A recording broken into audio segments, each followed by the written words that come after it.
ইমাম আবু হানিফা আলাইহির রাহমা একজন তাবি, তিনি তাবি যুগের মানুষ এবং তিনি বড় বড় তাবিঈনদের সান্নিধ্যে ছিলেন এবং তিনি কয়েকজন সাহাবীকে দেখেছেন, বিশেষ করে আনাস বিন মালিক রাদিয়াল্লাহু তাআলা আনহুকে তিনি চামড়া সচক্ষে দেখেছেন।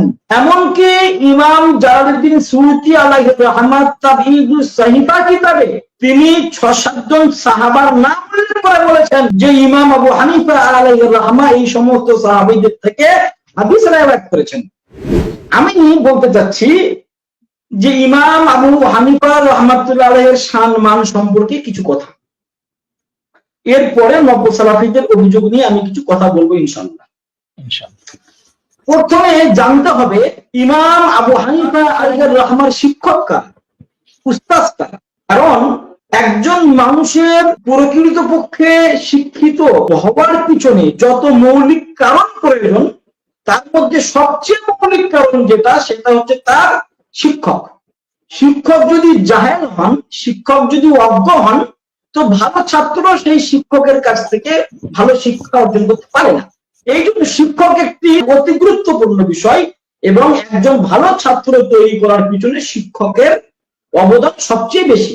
তো জানতে হবে এটা, ইমাম আবু হানিফা আলাইহির রাহমা একজন তাবি, তিনি তাবি যুগের মানুষ এবং তিনি বড় বড় তাবিঈনদের সান্নিধ্যে ছিলেন এবং তিনি কয়েকজন সাহাবীকে দেখেছেন, বিশেষ করে আনাস বিন মালিক রাদিয়াল্লাহু তাআলা আনহুকে তিনি চামড়া সচক্ষে দেখেছেন। এমনকি ইমাম জালালউদ্দিন সুয়ুতী আলাইহির রাহমাত তাবঈদুস সহিফা কিতাবে তিনি 6-7 জন সাহাবার নাম উল্লেখ করে বলেছেন যে ইমাম আবু হানিফা আলাইহির রাহমা এই সমস্ত সাহাবীদের থেকে হাদিস রওয়ায়াত করেছেন। সুবহানাল্লাহ। যদিও বিষয়টা মুখতালাফি, কিন্তু সাহাবী দেখা বিষয়টা মুখতালাফি নয়, এটা সমস্ত মুআররিখিন এবং মুহাদ্দিসিনদের এই বিষয়ে ইজমা হয়েছে। তো এখন বিষয় হচ্ছে তিনি কিভাবে তাবিঈনদের সান্নিধ্যে থেকে হাদিস চর্চা করেছেন, ফিকহ চর্চা করেছেন, শরীয়ত চর্চা করেছেন। জেনে রাখা ভালো, ইমাম আবু হানিফা আলাইহির রাহমা প্রায় 4000 উস্তাদের সান্নিধ্যে থেকে শরীয়ত জেনেছেন, বুঝেছেন। সুবহানাল্লাহ। একজন দুজন নয়, 4000 উস্তাদের সান্নিধ্যে তিনি থেকে শরীয়ত জেনেছেন, বুঝেছেন, হাদিস জেনেছেন, বুঝেছেন। বিশেষ করে আমি কয়েকজন উস্তাদের নাম করব যাদের কাছ থেকে ইমাম আবু হানিফা আলাইহির রাহমা সরাসরি ইলম অর্জন করেছেন। নাম্বার 1, হাম্মাদ বিন আবি সুলাইমান আলাইহির রাহমা। ইনি কে? ইনি সাহাবী আনাস বিন মালিক রাদিয়াল্লাহু তাআলা আনহুর খুব ঘনিষ্ঠ ছাত্র। সুবহানাল্লাহ। ইমাম আবু হানিফার সরাসরি উস্তাদ হাম্মাদ বিন আবি সুলাইমান, ইনি সাহাবী আনাস বিন মালিক রাদিয়াল্লাহু তাআলা আনহুর সরাসরি নিকটতম ছাত্র। আর আনাস বিন মালিক রাদিয়াল্লাহু তাআলা আনহু রাসূলুল্লাহ সাল্লাল্লাহু আলাইহি ওয়াসাল্লামের দীর্ঘ 10 বছরের খাদেম ছিলেন।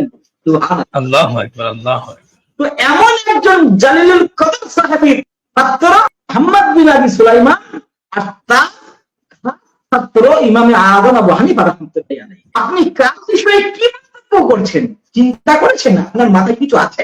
না, মক্কার বিখ্যাত মুফতি, আপন জমানায় যিনি মক্কার মুফতি আজম ছিলেন, যিনি 200-রও বেশি সাহাবীর দর্শন লাভ করেছেন, সাক্ষাৎ লাভ করেছেন, ইমাম আতা বিন আবি রাবাহ আলাইহির রাহমা, যার থেকে ইমাম বুখারী আলাইহির রাহমা বুখারী শরীফে কয়েক জায়গায় ফতোয়া নকল করেছেন, মতবাদ নকল করেছেন।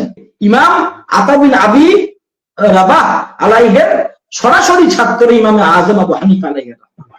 ইনি 200-রও বেশি সাহাবীর সাক্ষাৎ লাভে ধন্য হয়েছেন।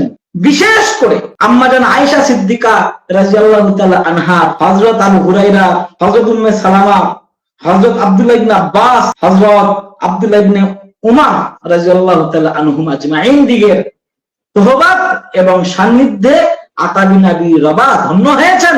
আর তার সরাসরি ছাত্র ইমামে আযম আবু হানিফা আলাইহির রাহমা। আরেকজন হযরত ইকরিমা রাহমাতুল্লাহি আলাইহি, যিনি বিখ্যাত মুফাসসিরুল কোরআন, যার থেকে তাফসীর ইমাম বুখারী আলাইহির রাহমা বুখারী শরীফে বহু জায়গায় উল্লেখ করেছেন। ইনিও ইমাম আবু হানিফার সরাসরি উস্তাদ।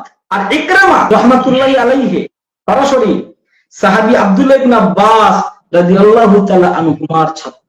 আর সাহাবী আব্দুল্লাহ ইবনে আব্বাস রাইসুল মুফাসসিরিন, যার ব্যাপারে আল্লাহ রাসূল সাল্লাল্লাহু আলাইহি ওয়াসাল্লাম সরাসরি দোয়া করেছিলেন, আল্লাহ তুমি এই আব্দুল্লাহ ইবনে আব্বাসকে দ্বীনের জ্ঞান, দ্বীনের বুঝ, দ্বীনের ফিকহ দান করো। সেই দোয়ার বরকতে হযরত আব্দুল্লাহ ইবনে আব্বাস পরে মুফাসসির সম্রাট হয়েছিলেন। তো এই গেল ইমাম আবু হানিফা আলাইহির রহমার ওস্তাদদের সংক্ষিপ্ত বিবরণ এবং পরিচয়।